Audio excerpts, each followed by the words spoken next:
referido a las máquinas, equipos, y está referido también a los materiales que se manipulan justamente con todo este equipamiento en un lugar determinado. Por eso es que cuando ustedes hablan de las inspecciones y, por ejemplo, eh, el objeto de esta actividad es la observación de las condiciones, sus estándares que pueden estar presentes es a través de estos tres elementos donde ustedes van a hacer esta actividad de la inspección. Y cuando vemos al trabajador que está en un ambiente que manipula máquinas, equipos y herramientas para procesar materiales, si lo hace cumpliendo estándares de trabajo. Si no cumple estándares de trabajo, como en el caso que nos hablaba la señorita Victoria, de una persona que incumple un estándar de trabajo, es donde ese acto que se puede, van a ver ustedes parte de la teoría que le hará, por ejemplo, como acciones temerarias, puede ser la causa importante de la ocurrencia de un accidente. Y para hablar de ese tema específico, seguramente analizaremos los factores personales de inseguridad. Entonces, esas son las fuentes de las pérdidas: ambiente, máquinas, equipos, materiales y trabajadores, personas. Son los 4 elementos sobre los cuales nosotros vamos a hacer todo este trabajo. ¿Está claro hasta ahí?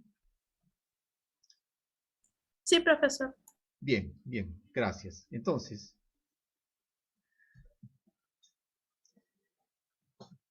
este módulo tiene una introducción. Vamos a hacer el análisis de riesgos, a conversar el tema sobre las medidas de control de riesgos laborales, las desviaciones, la investigación de accidentes, el reporte de incidentes, el mapa de riesgos y un poco el tema de la cultura SST, que es como vamos a tocar todos estos módulos. Nos debe permitir entender por qué los programas de higiene y seguridad no son efectivos, y cuál es la causa de la posible desviación y cómo también se deben plantear lineamientos para diseñar actividades dentro de un programa y cómo se establece la formulación de una cultura preventiva de seguridad, que lo que se busca es que sea sostenida en el tiempo. Y aquí están las fuentes de las pérdidas que hablábamos: el ambiente laboral, máquinas, equipos y herramientas, materiales y las personas. Es en este contexto que se aplica justamente lo que es la causalidad de pérdidas, el efecto dominó. Donde aquí lo importante dentro de la investigación, lo que ustedes van a desarrollar con los casos específicos de estudio, es poder determinar de ese hecho. Las causas inmediatas son dos: los actos y o las condiciones, subestándares. Si no hay estándares, serían actos inseguros y condiciones inseguras. Y estas causas inmediatas son originadas por las causas básicas. ¿Cuáles son las causas básicas? Factores personales y factores de trabajo. Cuando hablamos de los factores personales, lo importante es poder entender lo que llaman los factores personales de inseguridad. Si el trabajador es el causante directo o causa principal de un accidente, poder entender si es porque no sabe, porque no puede, porque no quiere, porque no está, o la combinación de todos estos factores. Y factores de trabajo, por ejemplo, el factor más importante que siempre se analiza es el tema de liderazgo y el tema, por ejemplo, del mantenimiento, ¿no? Entre otros aspectos. Vamos a conversarlos. Y esas causas básicas a su vez demuestran en su análisis de causa raíz las debilidades que pueden haber en las medidas de control que aplica una organización.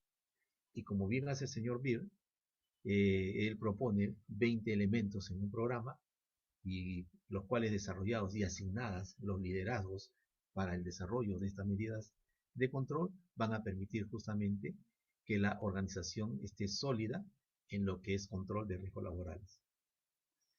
Y por eso es que el análisis que ustedes van a realizar tiene ese enfoque de causa-efecto. Debe permitir el análisis que ustedes realicen el poder establecer medidas preventivas siempre y cuando lleguemos a la causa raíz de los hechos, porque de lo contrario se va a dar un accidente, un tema de salud, una emergencia, donde las medidas de protección justamente son las que van a minimizar el efecto. Y los efectos pueden ser mucho más severos, de mayores consecuencias, si no tenemos una respuesta oportuna, que son las medidas de mitigación. Por eso es que en todo programa de higiene y seguridad está presente justamente los procedimientos de respuesta a emergencia. ¿Por qué? Porque se pueden dar en el trabajo, a los riesgos que hay, la ocurrencia de accidentes, temas de enfermedades súbitas, por ejemplo, o el tema mismo de las emergencias. Y por eso que muchas veces hemos dicho que los accidentes se pueden diseñar, las emergencias se pueden diseñar. ¿Por qué? Porque las organizaciones pueden tener todo el soporte documentario, ¿de acuerdo? En cuanto a plan de trabajo, en cuanto a procedimientos de trabajo, en cuanto a permisos de trabajo, o sea, diferentes controles operacionales que se manejan para el desarrollo de una labor. Y eso, desafortunadamente, no aterriza en el momento de trabajo. Hay que analizar por qué es esta debilidad que no puede darse el caso concreto de la prevención o incluso de la protección, o fallan incluso los procedimientos de respuesta a emergencia. Entre otros aspectos importantes, la importancia que tiene la investigación, el análisis de los hechos, ¿no? Así como la falta de un reporte de incidentes, ¿no? Que es lo que buscan las organizaciones hoy en día, darle énfasis. Ahora, los incidentes no necesariamente están focalizados en SST, ¿no? Porque hoy en día lo que se trata de manejar es lo que se llama los riesgos integrales del negocio, ¿de acuerdo? Entonces aquí el enfoque va más por el control de pérdidas. Y hablamos justamente de la importancia que tienen los trabajos rutinarios. También hablamos de los trabajos que son correctivos, trabajos que pueden ser también programados o trabajos de emergencia. Y aquí sí es importante el tema del trabajador como principal actor en el control de riesgos. ¿Por qué? Porque el factor personal puede ser que no sabe, el factor personal puede ser que no puede. Cuando no puede, no significa que solamente sea físicamente o de salud el tema, también puede ser las facilidades con las que cuenta para poder desarrollar el tema, el trabajo. Puede ser también porque no quiere. Los psicólogos normalmente nos dicen de que son los trabajadores que normalmente tienen mayores competencias para el trabajo. Pero el tema aquí es porque hay una constante frustración, y eso es lo que tiene que analizar cada organización, y por eso que el señor Byrne habla de seguridad fuera del trabajo.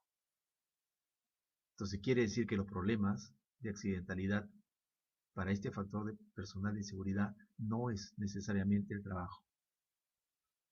Por eso es que seguramente ustedes ven en los CIPER la importancia que hoy en día tiene la identificación clara de lo que son los peligros psicosociales. No sabe, no puede, no quiere o no está. ¿Qué significa no está? Estar en el punto de trabajo, estar en la estación de trabajo físicamente, pero mentalmente uno puede estar fuera, ¿no? Y eso porque en los trabajos rutinarios nos indican de que en el tiempo muchas personas se mecanizan, se automatizan, se robotizan. Entonces, aquí los programas tienen que tener una dinámica completamente diferente. ¿Hasta aquí alguna pregunta, por favor? ¿Está claro?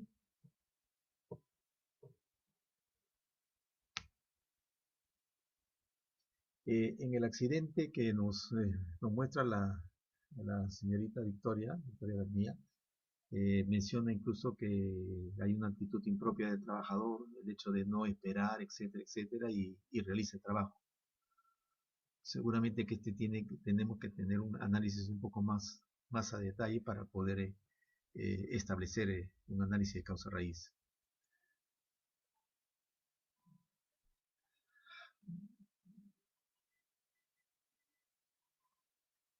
Luis Jara, ¿puedes aperturar por favor tu micro? Sí, profesor. Ok, Lucho. Hasta aquí lo conversado. ¿Está claro? Sí, profesor, por mi parte sí. Con respecto al tema que estás tocando, ¿cuál es el tema que estás tocando?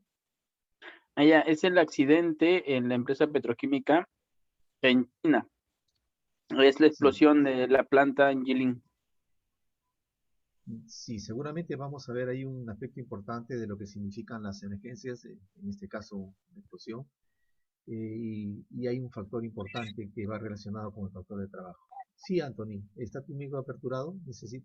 Te escucho.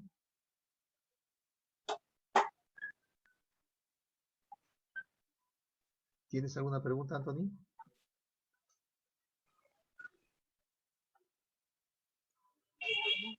Anthony, ¿tienes alguna pregunta? Anthony.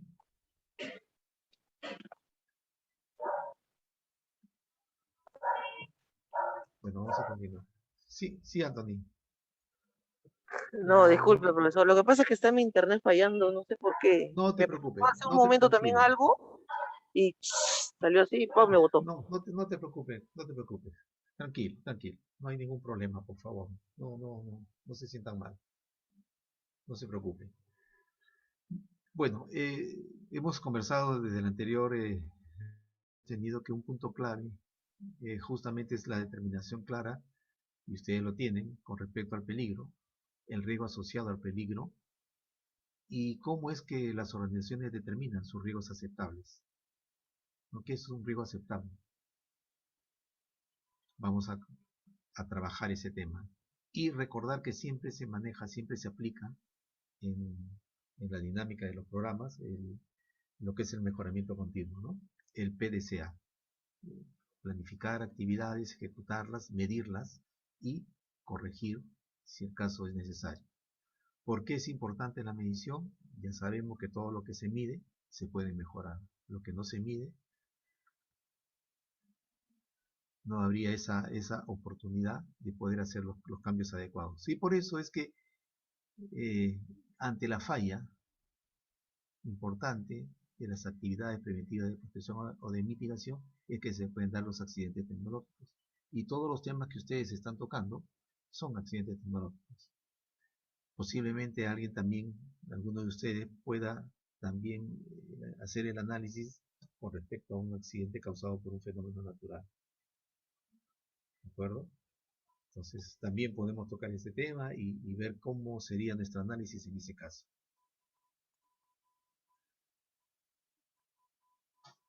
Hemos conversado la importancia del control de accidentes tecnológicos a través de lo que es la evaluación del control de elementos de las fuentes de pérdidas. Este es un esquema estructurado por el ingeniero Víctor Sanit, él también es un ingeniero de higiene y seguridad industrial, una persona excelente con mucha lectura. En algún momento vamos a invitar a Víctor también para que nos dé algún tema importante que él estime necesario compartirlo con nosotros.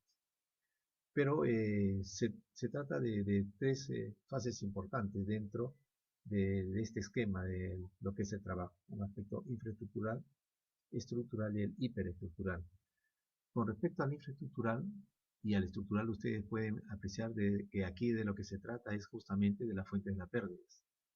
En el infraestructural está hablando del ambiente laboral, donde hay que hacer un análisis estructural de las condiciones físicas de las instalaciones. ¿Esto qué incluye? También las fuentes de energía. Con respecto a máquinas, equipos, herramientas, utensilios y facilidades, está relacionado directamente con el cumplimiento de las condiciones estándares de equipamiento. Y cuando se habla de materiales, son los diferentes insumos que se utilizan, entre ellos importantes los químicos, y también hay que darle una importancia relevante con respecto a los materiales peligrosos, a los MATE, donde aquí, en este punto es importante el análisis si se trata de actividades como son transporte, almacenamiento y manipuleo, ¿no? Por ejemplo, hay organizaciones que utilizan amoníaco, ¿de acuerdo? Y están en recipientes a presión. Hay un tema importante que está referido al transporte de este material. Hay un tema que también está referido al almacenamiento de este material ya en la instalación. Y también el que está relacionado con el manipuleo. El peligro es el mismo, pero las características y condiciones en que se trabaja con amoníaco en cada una de estas actividades hace que sea diferente el tema de evaluación de riesgo, de control, de medidas de control que tiene que aplicar la organización. Ese es el infraestructural. Y el estructural está referido al trabajador, donde aquí lo importante es tener claro su formación laboral, porque fue incluso una de las preguntas que hacen ustedes, la formación laboral. ¿Cuál es el objeto? Justamente en Empowerment con respecto a las competencias del trabajador. también sus habilidades y destrezas. Y algo que es bastante relevante dentro de este elemento trabajador es la aplicación de la buena práctica de trabajo. Entonces, puede entender por qué una persona con experiencia, por ejemplo, eh, omite ciertos estándares o incluso incumple estándares sabiendo el riesgo que pueden estar corriendo, ¿no? ¿Por qué? Porque usan justamente esa variable que se llama riesgo aceptable. Y la fase también hiperestructural, donde ya estamos hablando de la estandarización del trabajo. Y esto está referido, por ejemplo, a los estándares, lineamientos, manuales, reglamentos de operación, mantenimiento de las instalaciones. También la importancia de lo que es el cumplimiento de los requisitos legales, ¿no? Por eso que nuestra ley, así como ISO 45001, habla de manera importante sobre lo que es la matriz de cumplimiento legal. Dentro de la estandarización del trabajo también está la importancia que tienen los sistemas de gestión, ¿no? Entre ellos los integrados, integrando calidad, medio ambiente, seguridad y salud en el trabajo, responsabilidad social, ética, etcétera, ¿no? Y es más, si fuera una empresa de transporte, posiblemente está hablando del sistema de gestión de la seguridad vial, ISO 39001. Entonces, todos estos aspectos vamos a conversar según sea el caso que ustedes presenten, ¿no? Porque escuché que un alumno incluso mencionaba el tema importante de accidentes automovilísticos. Y es así como nosotros vamos a elaborar nuestra matriz de riesgo operacional. ¿Cuáles son las fuentes de las pérdidas? Las que hemos conversado, los cuatro elementos importantes. Y dentro de los sucesos laborales, la importancia que tiene la clasificación con respecto a accidentes tecnológicos o accidentes causados por fenómenos naturales y las consecuencias. Esta matriz, en cuanto a sucesos laborales, ustedes la pueden variar en función a los estudios que están haciendo. Esta solamente es una aproximación de cómo, en algún caso de manera general, se puede levantar esta matriz.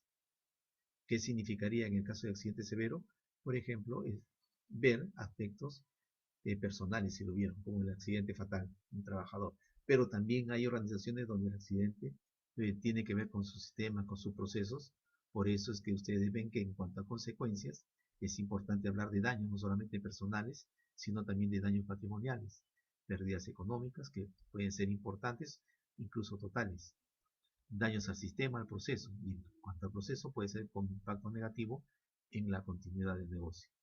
Y si hablamos de daños al medio ambiente, el impacto ambiental negativo puede ser con restauración parcial o con un daño irreversible. Entonces, eso dependería de muchos aspectos que están relacionados con el tema de estudio que ustedes tienen. Vamos a hablar del ambiente de trabajo. Aquí nos dice lo siguiente, la bibliografía. Que los términos de productividad, rendimiento, alto desempeño y eficacia laboral tienen un común denominador. ¿Cuál es el común denominador? El ambiente de trabajo o ambiente laboral. También se incluye de manera especial el término clima laboral. Por eso es que cuando se habla del ambiente laboral está referido a condiciones físicas, técnicas, humanas y ambientales en las que un trabajador lleva a cabo sus funciones de trabajo. Por eso es que también se le denomina calidad laboral. ¿Por qué esto es importante? Porque dependiendo de las características de la organización, estos temas dentro de la investigación o incluso de ese diagnóstico inicial tienen una relevancia importante para poder establecer los programas. En un ambiente de trabajo óptimo, el clima laboral se puede calificar como bueno o deficiente, y esto se va a dar en función al nivel de bienestar que tiene el trabajador cuando realiza sus actividades de trabajo, ¿no? Bienestar. ¿De acuerdo? Es un tema que está directamente relacionado con un peligro importante dentro de la estructura de la matriz hiper, que tiene que ver de manera directa, tiene una relación directa, por ejemplo, con el peligro psicosocial. Y cuando hablamos de los componentes de un ambiente de trabajo óptimo, estamos mencionando que es el conjunto de elementos que no deben faltar en un diseño de cualquier ambiente de trabajo óptimo. Ahora, esto es independiente del tamaño, de la naturaleza de la actividad comercial, incluso de la estructura de la empresa. Acá también se tiene que ver variables importantes, el medio ambiente y el entorno en el que opera una organización. La gestión de recursos humanos que aplica, importante siempre tener bajo control, bajo monitoreo los factores tanto psicológicos como los sociales. Y algunas organizaciones, por ejemplo, le dan importancia a los microclimas o ambientes en pequeñas áreas de trabajo. Podría compartir con ustedes en algún momento, trabajaba en Petro Perú, del año 87 al 90 tuve como base de trabajo trompeteros, en los campos petroleros en ese momento de Petro Perú. Aquí el tema del aislamiento, porque no solamente de la descentralización, ¿no? Porque unos le llamaban descentralización el salir, en mi caso, salir de Lima a Iquitos, pero de Iquitos hacia Trompeteros había un tema de aislamiento. Entonces aquí es importante, por ejemplo, el tema de que no todos los trabajadores pueden trabajar bajo ciertas condiciones, ¿no? Y eso tiene que ver mucho con el trabajo óptimo. Y hay muchos casos ahí sobre los cuales seguramente podremos analizar de acuerdo a los estudios que ustedes están realizando. Hasta aquí, por favor, ¿alguna pregunta?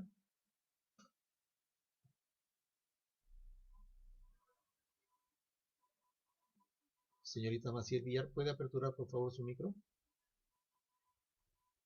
Sí, profesor. Gracias, señorita. Por ejemplo, si hablamos de la FIA, cuando hemos estado en momento presencial, antes de, de diciembre de 2019, ¿cómo sentía usted el clima en la UNI, entre alumnos?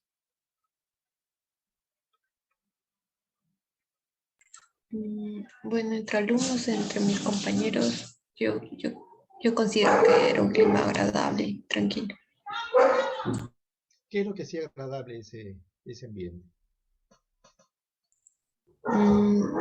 Tal vez el compartir algunos, muy aparte de las actividades académicas, compartir, no sé, salir, o incluso con las actividades académicas o realizar algunos trabajos. Ok, entonces significa que, por ejemplo, el estudio era agradable porque no solamente había compañerismo, no solamente había empatía, sino también había un tema que estaba referido a un apoyo que ustedes tenían y en sus tiempos de descanso, de recreación, incluso mantenían ese grado de unión. ¿Puede ser ese el comentario? Así como Sí, la impresión. profesor. ¿Sí? Sí. Imagínese que lo que usted me está mencionando, vivirlo en un sitio aislado.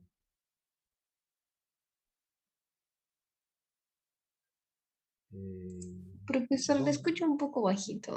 He ¿Sí? alzado ¿Escucha todo mi bajito? volumen y le escucho bajo, sí. Ok, ok, gracias. Permítame un ratito, por favor, hacer un cambio. Ah, ya estoy en el cambio. Permítame, por favor. Así como ustedes dicen, hay un tema importante que está referido al...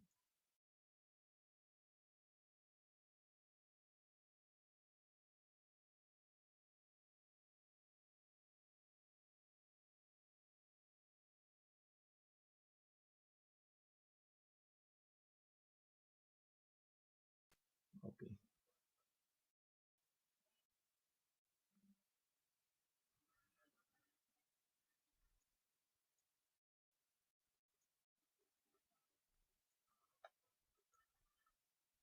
¿Me pueden indicar, por favor, si me escuchan bien ahora, en estos momentos? Profesor, sí se le escucha bien. Ok, gracias, gracias. Yo les agradeceré nuevamente. Si hay algún problema de comunicación, ustedes me escriben directamente en el chat. Yo les voy a agradecer. O sea, yo uso doble pantalla, así que no tengo ningún problema para poder apreciar si ustedes participan y también si ustedes hacen algún comentario.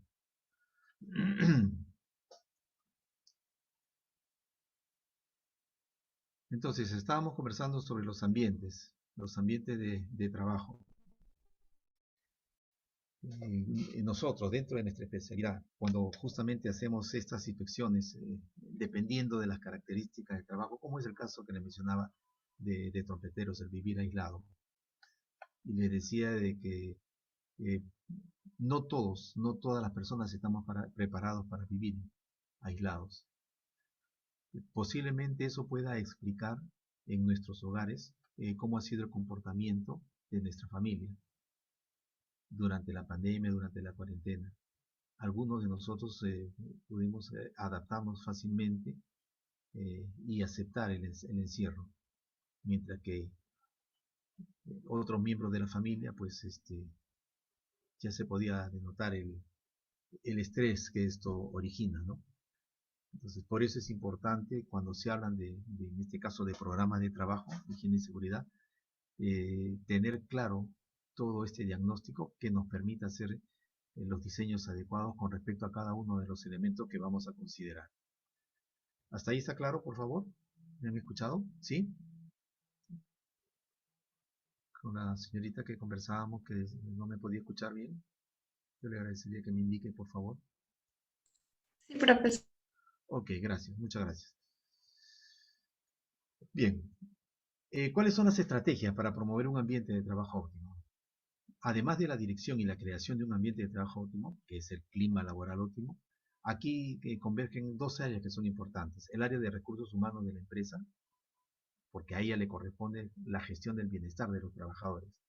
Por eso es que le decía que dentro de los elementos de control, cuando se habla de seguridad fuera del trabajo, normalmente en una organización quien lidera el desarrollo de esta actividad es justamente el bienestar de recursos humanos, porque tiene que ver justamente con ese tema de lo que llaman seguridad fuera del trabajo.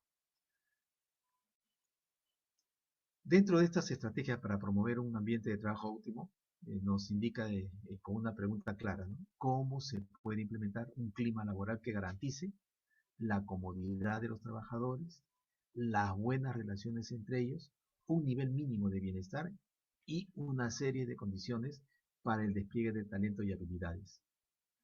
Entonces, la metodología dice que se establece como alternativa de solución líneas de acción. ¿Cuáles son estas? Primero, promover el respeto y el cumplimiento de las normas de seguridad y salud en el trabajo. Segundo, el acceso a la información de seguridad y salud en el trabajo. Tercero, generar confianza para la realización del trabajo. Y cuarto, aplicar un modelo de liderazgo inclusivo. Entonces, la alternativa que se propone para este despliegue, ¿cómo se trabajan? Por ejemplo, en lo que es promover el respeto y el cumplimiento de las normas SST. Tenemos entendido que hoy en día en muchos países tienen normativa de seguridad y salud en el trabajo. ¿Y cuál es el propósito? Que las empresas implementen un sistema de gestión de seguridad y salud en el trabajo. Este sistema les debe permitir controlar los riesgos laborales. Estos riesgos que están presentes en las actividades de trabajo que todos los colaboradores desarrollan. Aquí lo relevante y también importante es la formación laboral de los colaboradores. Y para hablar de formación laboral, hay muchas organizaciones que, por ejemplo, usan como herramienta importante lo que llaman el diagnóstico de necesidades de capacitación. Entonces, yo puedo tener un programa de formación laboral, pero si no tengo un adecuado diagnóstico, seguramente que muchas de las capacitaciones que dé no van a tener la efectividad que estamos buscando, porque cada módulo se prepara bajo un enfoque de efectividad. ¿Qué es lo que buscamos, qué perseguimos? ¿Cuál es el logro que se estima, que se espera? Es en ese sentido, entonces, que ustedes, por ejemplo, pueden encontrar en internet un tema bastante interesante, Procalcedad, Productividad, Calidad, Seguridad, es un estudio que se hizo en Chile, bastante interesante. Bajen lo que van a tener información importante. El tema también lo está en internet como Repensando, y es el tema que habla de Procalcedad. La otra línea de acción, que es el acceso a la información, está comprobado que el secretismo o el ocultamiento de normativa SST o el incumplimiento de las organizaciones son síntomas negativos para un adecuado clima laboral, especialmente cuando la información guarda relación directa con los procesos operativos que realiza la empresa. Por eso que nos dicen que la mejor manera de combatir una deficiente comunicación laboral es enviando mensajes claros, que sean transparentes y que permitan el acceso libre a la información corporativa y que ésta sea de interés. ¿Está claro esta segunda línea, por favor? ¿Algún comentario?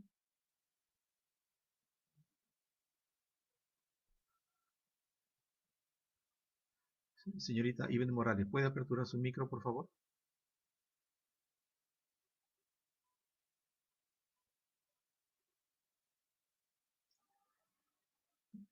Señorita Morales, ¿me escucha?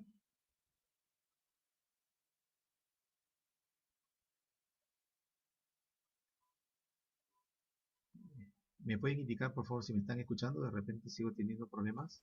Sí, profesor, sí se le puede escuchar. Ok, gracias. Gracias. Juan Mendoza, ¿puedes aperturar tu micro, por favor, Juan? Juan. Sí, ingeniero. Gracias, muchas gracias por tu participación. Buenas noches, Juan. Buenas noches. Con respecto a esta línea de acción que propone cuando se habla del clima laboral, ¿cuál es tu opinión?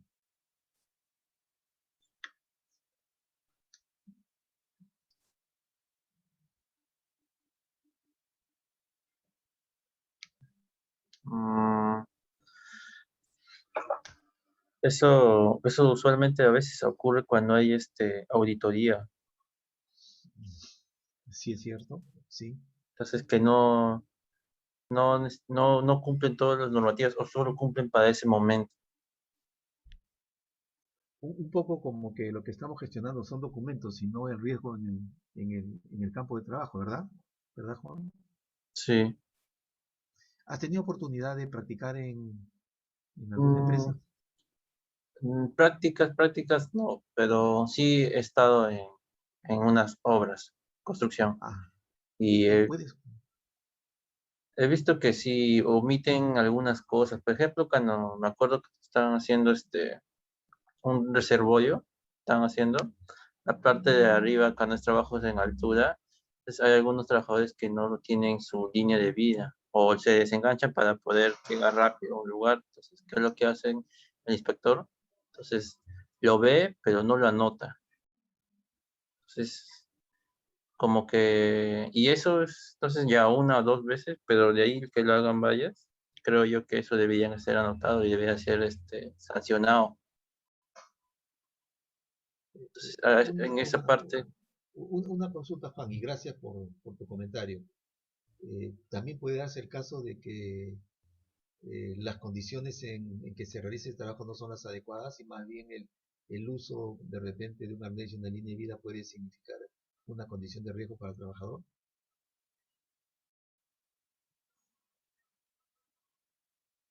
no lo entendí bien. Hay algunos trabajos en altura, por ejemplo, que tú reemplazas el uso importante con respecto al arnés y línea de vida porque colocas, por ejemplo, andamios o porque de repente usas el tipo liniero Ah, que ya, te da ya, ya. mejores condiciones. A eso me estoy refiriendo. Bueno, en lo que yo vi, no. Hay un andamio que lleva a todos suben por ese andamio y que se desplazan por las vigas, pero ahí tienen como una línea de vida, pero hay algunos que como no llegan a otro punto, donde tienen que hacer otra labor, entonces se sueltan y llegan rápido y ahí se amarran, ahí se enganchan. A eso me voy. Ujú. Incluso hay algunas organizaciones que utilizan slingas, ¿no? Complementarias que justamente permitan ese desplazamiento de los trabajadores que tú estás mencionando. Sí, incluso usan como línea de vida los fierros que sobresalen. Ah, el punto de anclaje. Ajá, también. Entonces, no es una línea de vida, solamente se ponen ahí y hacen su labor y luego se mueven. Entiendo, entiendo. Pero esas actividades se realizan mediante un procedimiento de trabajo, ¿verdad? Sí, Y el procedimiento de y trabajo eso que indica. pasa por ejemplo, eso pasa como le digo, yo no he estado haciendo prácticas, pero yo he estado apoyando. Entonces, el ¿Ya? supervisor no ha estado. Entonces, yo subo también. Yo subo con mi arnés todo y veo a eso que pasa. Entonces, y cuando sube el supervisor, no lo hacen o lo hacen de manera, ¿cómo se dice? Algo rápido para que no se dé cuenta. Y incluso el ingeniero que era supervisor se dio cuenta, pero no lo hizo, no les dijo nada. Entonces, como que eso yo le consulté que por qué no le dice, tiene que decirle haber una sanción y me dijo que sí, pero eso lo ha hecho solo una vez. Y bueno, y eso lo hacen porque es lo que él ve, solamente lo cuando él sube, pero yo cuando subo yo también le dije que pasa eso. Sí, prácticamente lo hace más veces. O sea que el hecho de hacerlo una vez no significa que es una probabilidad de caída. No, sí, bueno, según el criterio que tomó, dijo que no lo apuntó. Entonces ellos Ok, hacen un apunte y como que eso yo creo que es un secreto que, bueno, no sé cómo trabajarán ellos, pero yo les dije. ok, interesante. Vamos a conversar también esos temas. ¿Cuál es el tema que tú vas a tocar, que tú tienes como estudio, Juan?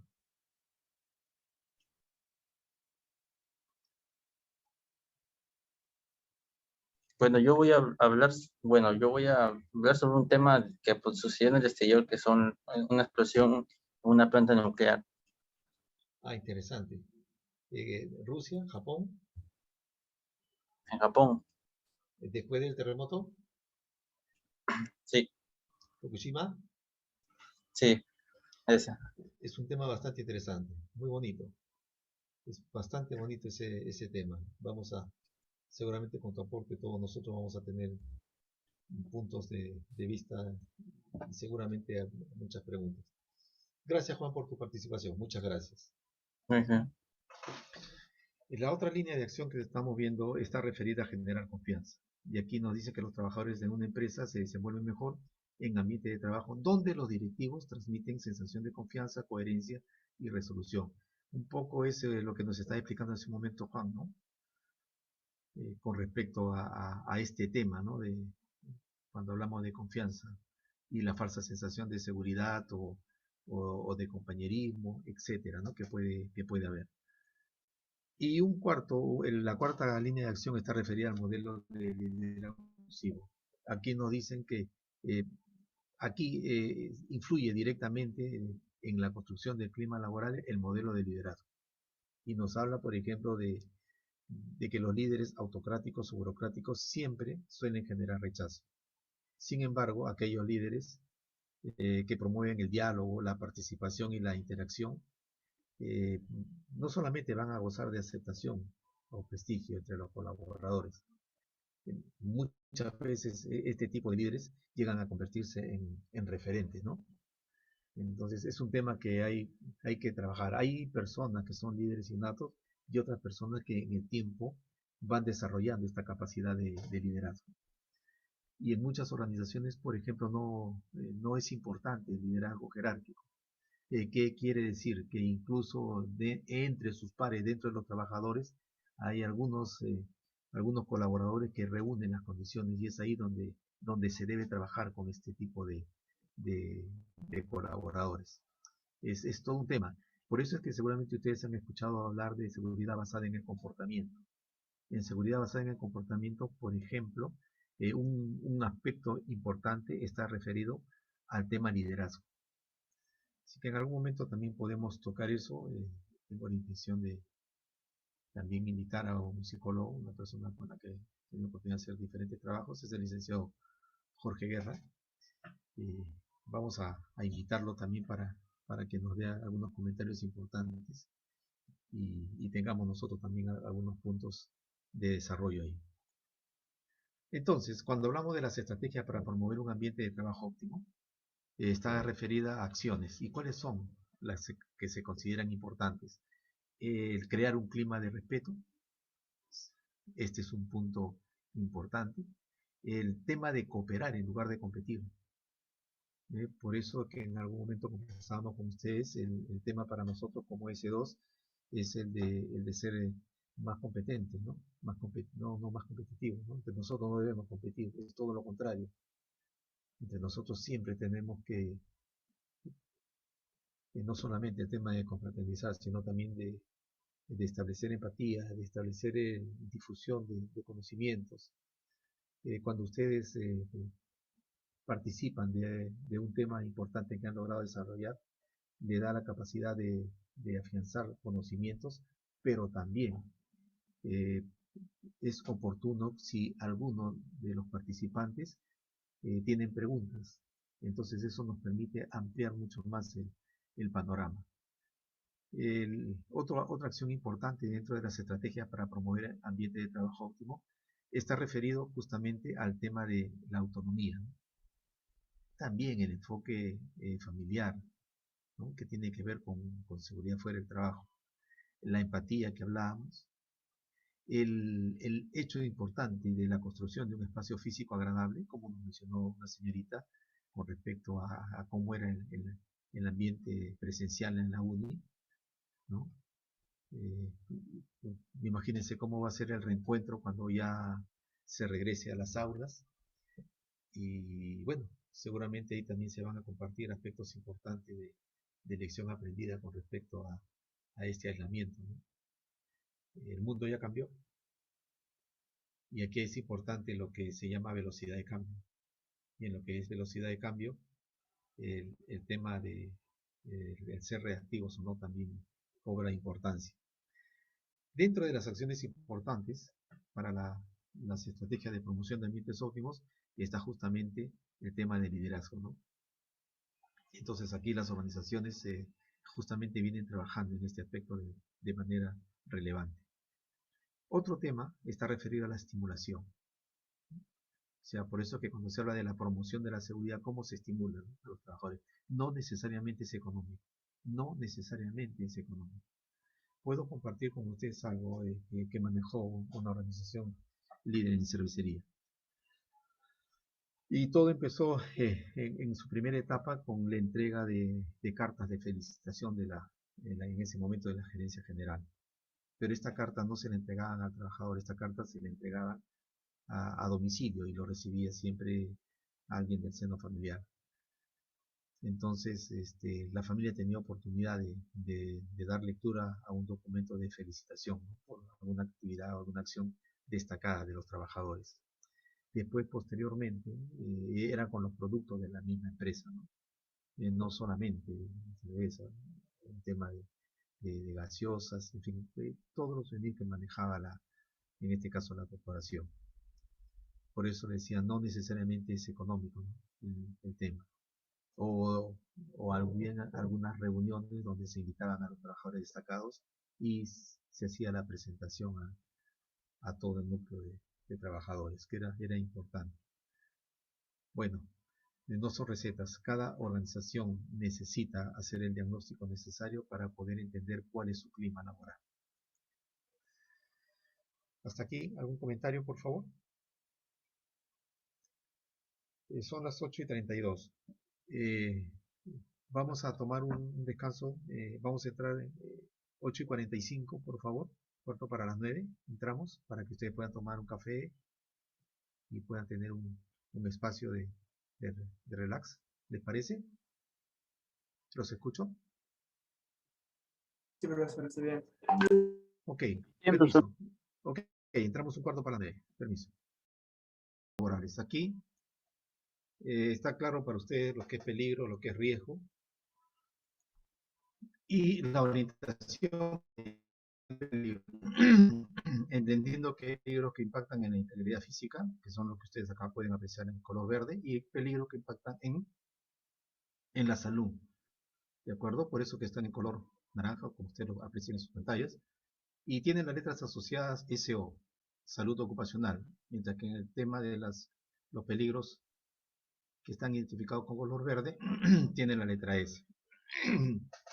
Y mencionábamos que hay temas importantes y ustedes lo pueden apreciar en distintas matrices hiper que están en internet, donde mayormente hay peligros identificados y evaluados los riesgos asociados, como son los biológicos, los psicosociales y los ergonómicos, ¿no?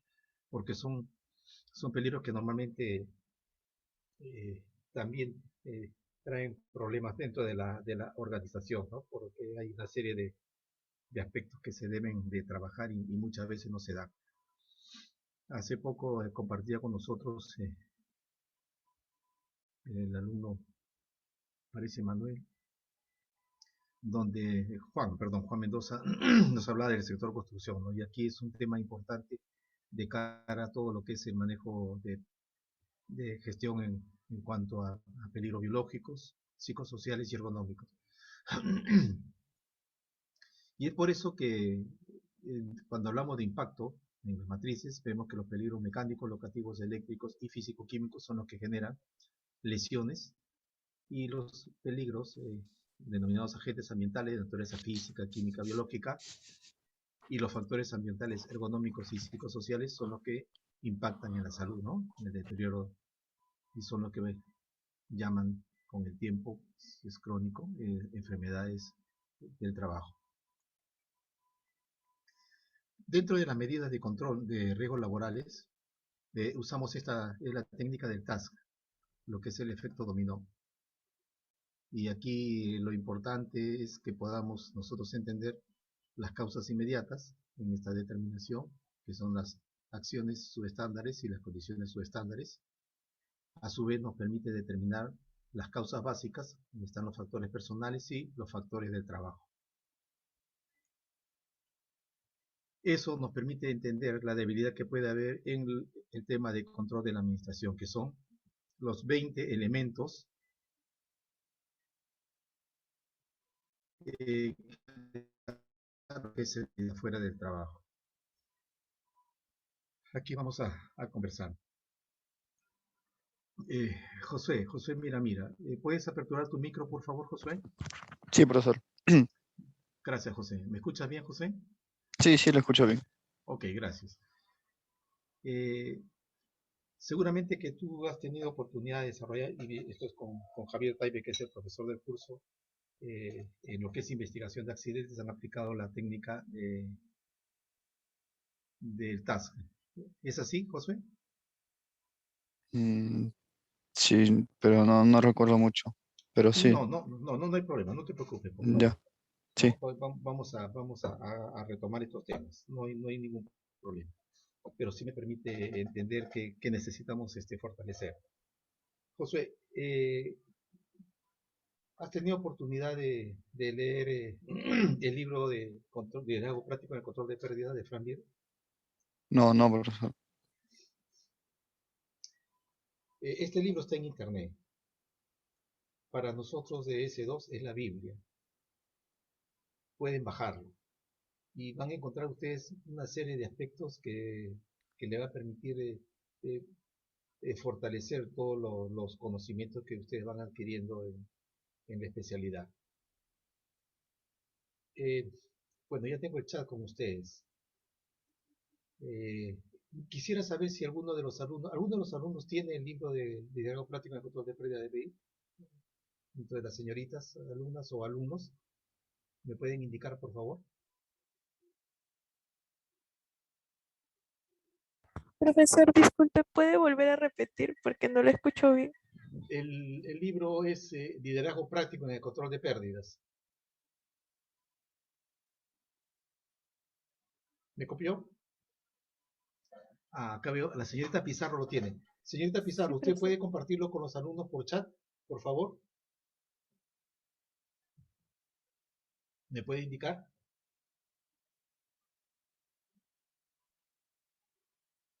Lo tiene en físico usted.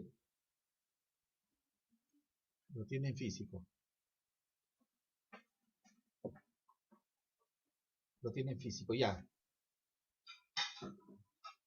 Tal vez sea mi internet. Me dice la señorita Victoria Bernía que el problema puede ser su internet. Bueno, esto también me permite un poco para conversar con la universidad, con la directora de la escuela, los problemas que estamos teniendo de comunicación, por favor. Porque hay alumnos que me escuchan y alumnos que no me escuchan. Entonces, no sé si solamente sea mi tema de internet o un tema también ya de ustedes. Pregunta, ¿me están siguiendo por celular las personas que no me escuchan bien o por laptop o su de esto? Eh, Señorita Victoria. Profesor, en mi caso, similar a la compañera Silvia, yo lo tengo al máximo, pero si estoy solo en la laptop, estoy en la laptop, yo no le escucho por los parlantes, se le escucha demasiado bajo, entonces me he puesto los audífonos para poder escucharlo mejor. Ahí sí lo escucho un poquito mejor. Un poquito nada más, quiere decir que no me escucha bien. Sí, profesor, se escucha un poco bajo su audio. La diferencia de lo que he escuchado, lo que habla mi compañera, se Ya, nota la diferencia. ya.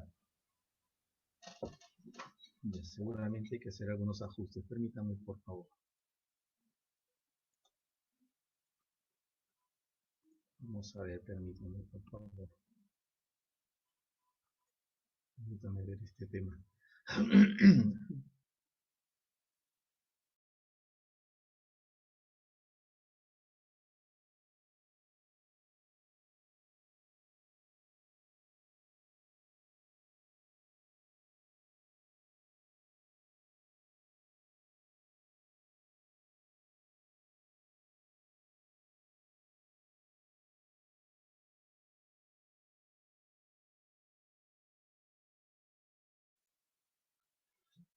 Por favor, señorita Victoria, ¿me puede indicar si me escucha mejor? Lo escucho igual, ingeniero, Ok. pero como le digo, Yo sí le yo escucho mejor, profesor. sí, yo estoy con los audífonos, por eso, a ver, permítame sacar un ratito los audífonos. A ver.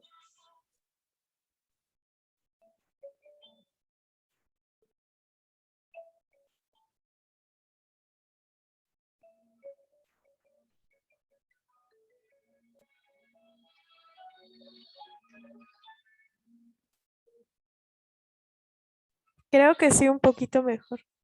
¿Está mejor ahí? Sí, en mi caso sí. Ya, señorita Pizarro, ¿está mejor ahí? Sí, sí, profesor, sí está bien.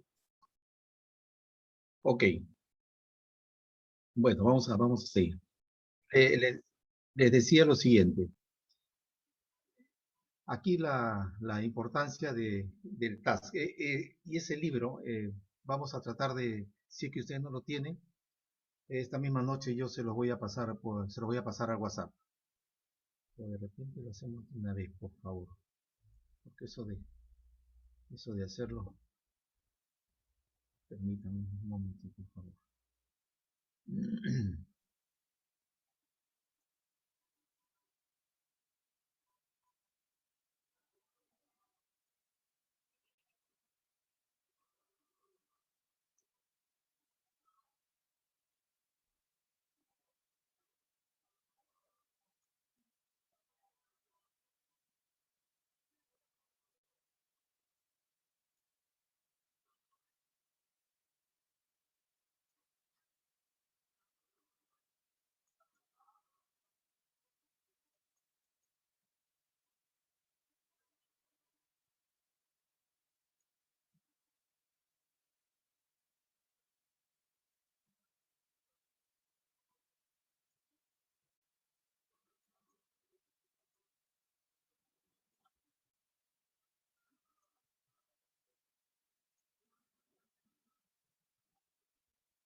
Bien, ¿pueden ver mi pantalla? Aún Le está acabo de enviar proyectando. ya, le acabo de enviar ahorita el libro. Permítame, por favor. Ah, sí, por chat envié uno, profe. Bueno, el que encontré en internet. Y por chat Ya, texto. yo les acabo de enviar el libro también. Bueno, ya si usted también se los ha enviado a sus compañeros,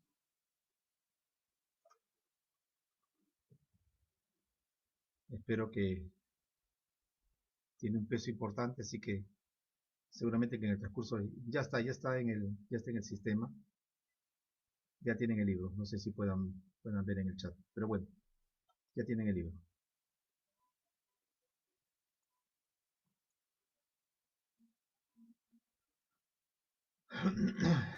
Entonces, por favor, denle lectura y ahí todos los temas que estamos conversando tienen importante información.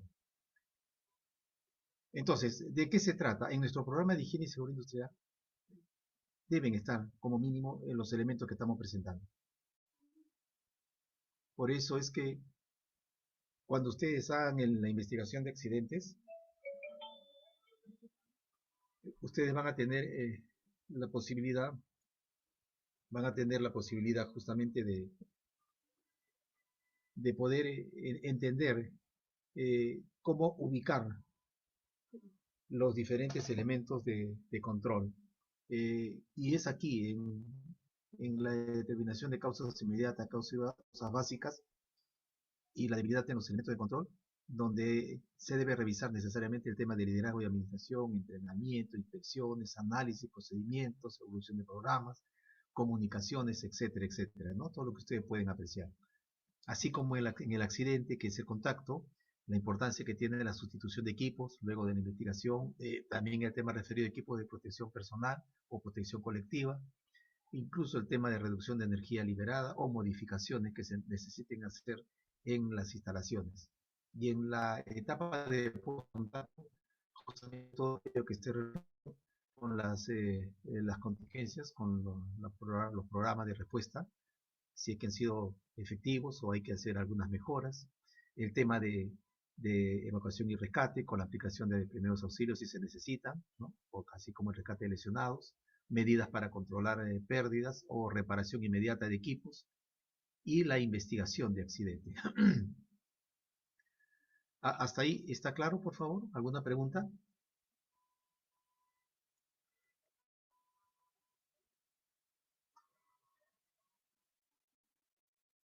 ¿Me pregunta?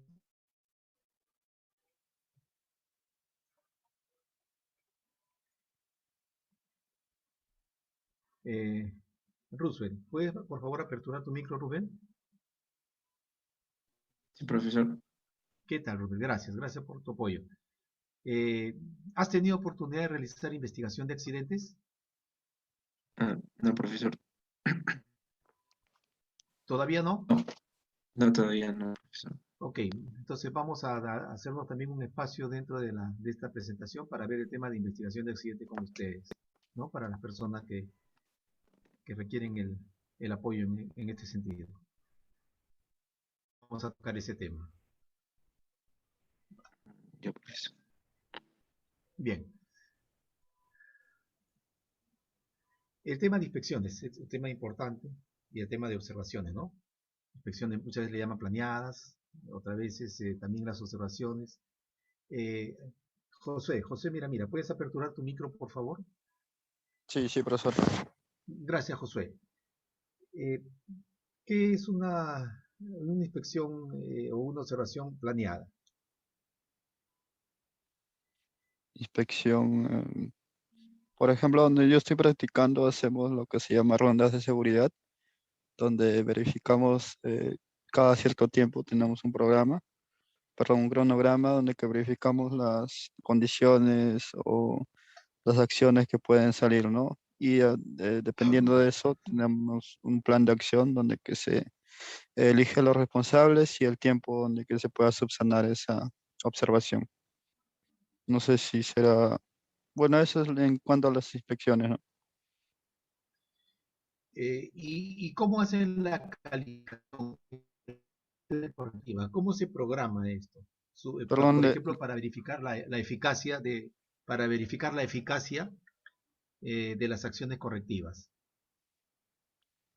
le escuché antes que cortaba la primera parte. ¿Puedes repetir, por favor? Sí, claro que sí. Preguntaba, ¿cómo hace tu organización con respecto a las acciones correctivas que emanan de esas inspecciones? Porque Ah, ya. seguramente ahí identifican el peligro, asocian el riesgo, hacen una evaluación previa y toman como parámetro las medidas de control que aplica la organización. Entonces eso puede significar que se necesiten implementar algunas acciones correctivas Sí, y dependiendo de la priorización que hace la organización, establecen los tiempos para su ejecución. sí, exacto. Y ¿Cómo verificamos posiblemente que se cumpla? no solamente que se cumpla lo implementado, sino también que se verifique la eficacia, si es eficaz o no la acción correctiva. Mm, En ese tema, nosotros lo que hacemos en esas acciones que realizamos, lo subimos en una plataforma que todos tienen acceso para que se evidencie que se ha realizado esa inspección. Y en cuanto a la eficacia, por ejemplo, en una de las auditorías, por ejemplo, tuvimos lo que es cambio de luminarias porque no llegábamos a lo que es el mínimo requerido. Y en cuanto a la eficacia, lo podemos verificar mediante un monitoreo, ¿no? Monitoreo de iluminación. ¿Cuánto es la exigencia, el requerimiento para el área que están ustedes inspeccionando? Dame un ejemplo. Por ejemplo, donde que último que no hemos llegado era en 1000 y 2000 lux, que no llegábamos, ¿Para qué ambientes de trabajo? 1000 y 2000 lux, porque hay de una diferencia pinturas, importante. de pinturas es. Tenemos un laboratorio de pintura donde que hacen trabajos de pintado, por ejemplo, para muestras. Solamente son muestras, no es un ambiente grande. ¿Quién ha determinado ese estándar de 2000 lux, por ejemplo? Según la RM 375. Ok, esa es la herramienta legal que están ustedes utilizando para ese ambiente de trabajo. ¿Y para una Sí, oficina, exacto. cuánto consideran para una oficina? Para oficina me parece que son 100 o 200. Profesor, para una oficina es 300. Ok, entonces un poco de lo que que ahorita estamos consensuando es si tenemos esa herramienta, es en qué condiciones esa exigencia, ¿no? ¿Qué tipo de labor es la que se está realizando, ¿no? Para hablar de 2000 lux. Y seguramente hay todo un procedimiento que ustedes tienen ahí con respecto a lo que es la parte de iluminación con referencia a los diferentes ambientes de trabajo. Entonces, Sí, es lo que tú estás mencionando, sí. Ok. sí, Entonces, posiblemente cuando se hable de inspecciones planeadas es el hecho de que ustedes determinan, por ejemplo, qué día de la semana o en qué semana del mes las inspecciones de iluminación, ¿no? Pero no solamente es iluminación, seguramente es todas las condiciones del sistema eléctrico de la organización, o sea, puntualizan, sí, ¿no? exacto. Sí, es todo en general, no solamente nos basamos en un solo peligro o un factor. Y seguramente que pueden manejar inspecciones combinadas, ¿no? Donde también vaya el técnico responsable del plan maestro de mantenimiento o mecánico o eléctrico de la instalación, ¿no? De la Sí, organización. sí, exacto. Y posiblemente incluso le permita a ellos establecer las horas de uso, ¿no? Si están dentro de lo establecido, ¿no? Para hacer el cambio de luminaria, porque no necesariamente tiene que quemarse, sino cumplido el tiempo efectivo de uso es donde se hacen los cambios, justamente es la parte preventiva. Sí, sí, sí, profesor. Ok, muchas gracias. Gracias, Josué, muy amable. Ya, profesor. Entonces vemos el tema de las inspecciones, como lo está mencionando en este caso Josué. Las desviaciones puede determinar en una emergencia y por eso es que se habla que son importantes tres aspectos, tres fases, A, B y C. Y esto un poco a ustedes les va a permitir en su análisis ver cómo ha sido la emergencia. Si los eventos producidos son por condiciones interiores o incluso circunstancias exteriores. Y en términos de lesiones y daños, cuál ha sido la preparación que ha tenido el personal para la atención. Y en tema de pérdidas, la oportunidad de una normalización de la operación o simplemente la desaparición del sistema, ¿no? Ahora, Esta fase A indudablemente permite, mediante el diagnóstico previo, entender qué cosa es la incubación de un siniestro, para poder estar claros dentro de lo que es la perturbación del sistema, lo que es el impacto, cómo respondemos, cómo responde la organización, y tener claro si está preparada para este post-siniestro en el menor tiempo posible. Por eso es que en la fase C es donde se ve el tema de preparación, el antes de la ocurrencia de un evento. La aplicación del plan de contingencia es el durante, es el control. Y el después está referido a la recuperación. Por eso es que este es un lema de las compañías de seguro en Estados Unidos, que ellos indican, ¿no?, que para todas las organizaciones en general, que es mejor estar preparados para algo que no va a suceder a que nos suceda algo para lo cual no estamos preparados. Es por eso que en este panorama, por ejemplo, si estamos hablando de una fuga, si cualquier emergencia, es que se necesita realizar un análisis de causa raíz. Y una de las metodologías que aplican las organizaciones que utilizan es la espina de pescado, ¿no? La metodología de Chicago, del señor Chicago, donde analiza como espinas importantes los métodos de trabajo, los procedimientos aplicados y la supervisión, ¿no?, que tiene que ver mucho con el conocimiento, con el saber,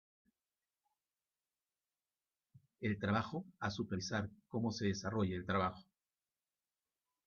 Incluso una supervisión competente es la que prepararía los procedimientos de trabajo, pero indudablemente que acá tiene que ser de la mano con un factor importante que se llama mano de obra, que es el que realiza el trabajo. Y las otras espinas que son convergentes, la que se refiere a máquinas, equipos, porque son los elementos que va a permitir justamente el manipuleo de materiales. Y la mano de obra, su competencia, habilidades y destrezas, trabajar en esta mano de obra, también tiene influencia directa por la motivación que deben de tener. Y estas son las espinas que que permiten en un análisis de causalidad, permiten determinar cuáles son esas causas raíces y establecer medidas de control. ¿De acuerdo? Y esto lo vamos a ver solamente con un ejemplo, cuando analicemos el tema de investigación de accidentes, poco para estandarizar nuestros criterios. Por eso es que en el procedimiento de actuación de formulación de un programa de control de respuesta a emergencias, existen etapas importantes que significa el antes, el durante y el después. Y así vamos a tener claro cómo se manejan los riesgos a través de las diferentes medidas de control. Y se puede trabajar en la fuente, en el medio o en el receptor, ¿no? En la fuente, donde se origina el peligro, y por eso que se habla de eliminación, sustitución o contención, y en el tratamiento, que está a cargo de actividades importantes como es equipos de seguridad, sistemas de trabajo, procedimientos y el tema de supervisión, ¿no?, donde un aspecto importante aquí en la supervisión es el tema de liderazgo. Y cuando hablamos del receptor, su formación laboral, la información que debe tener y un elemento complementario importante dentro de la jerarquía de control, ¿no?, porque primero es eliminación, sustitución, ingeniería, administración y finalmente los equipos de protección personal. Michael Jara, ¿puedes aperturar por favor tu micro? Sí, profesor. Gracias, Michael, muchas gracias. Cuando hablamos de equipo de protección personal, ¿has tenido oportunidad de practicar en alguna institución? Sí, profesor. Actualmente Okay. estoy practicando. Qué bueno. ¿Puedes indicarnos, por favor, cómo es que manejan el tema de la gestión de equipos de protección personal? Ya. Bueno, en mi caso, bueno, yo lo que he visto es, bueno, que los mismos encargados de las áreas, ellos, bueno, hacen su requerimiento, creo que lo llaman. Requerimiento, y bueno, se acercan al área de seguridad. Bueno, mis compañeros, bueno, son los que ellos firman, y bueno, y ellos se acercan al que es el almacén de repuestos, donde ahí están, bueno, los EPPs, ¿no?, que ellos están solicitando, y se las entrega a ellos.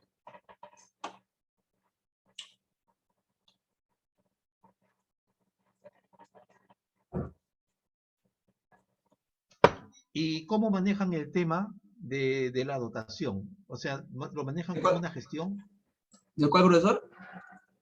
¿Manejan como una gestión lo que es equipo de protección personal? Bueno, profesor, yo en esa parte, bueno, como le digo, bueno, yo no lo veo mucho esa parte, la parte de los EPP, más que todo lo manejan mis compañeros. Más que todo eso, yo cuando paso por su oficina, bueno, recojo los registros y, bueno, los archivos, ¿no? Los archivos, los registros. Bueno, como le decía, así, bueno, está establecido, que, bueno, los mismos encargados de las áreas, ellos son los que hacen el requerimiento.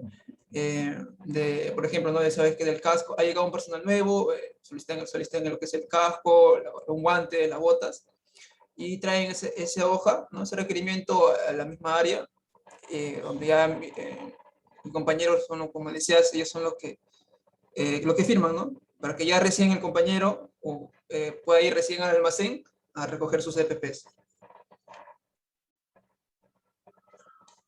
Ok. Les mencionaba este tema porque, por ejemplo, hay algunas organizaciones que lo que es equipos de protección personal aplican un sistema de gestión. ¿Cómo? Lo primero que hacen es justamente el tema de dotación. ¿Qué significa el requerimiento? ¿Cuál es el requerimiento del puesto de trabajo con respecto a la protección que debe tener el trabajador? Y esto se hace indudablemente a los peligros que está expuesto. ¿A qué me refiero? Me refiero a lo siguiente.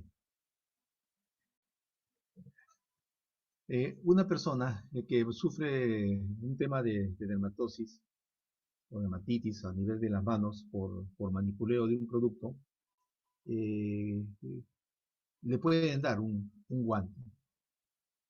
Si la persona, a pesar de usar el guante, sigue teniendo problemas en las manos, dermatosis o dermatitis, etc., ¿qué significaría eso? Señorita Ivette, ¿puede aperturar su micro, señorita Morales?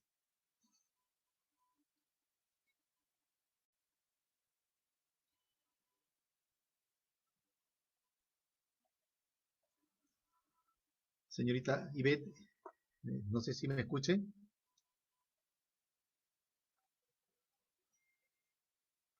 Señorita Ivette Morales.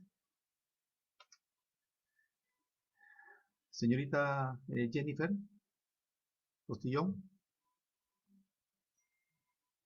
¿Puede aperturar su micro, por favor?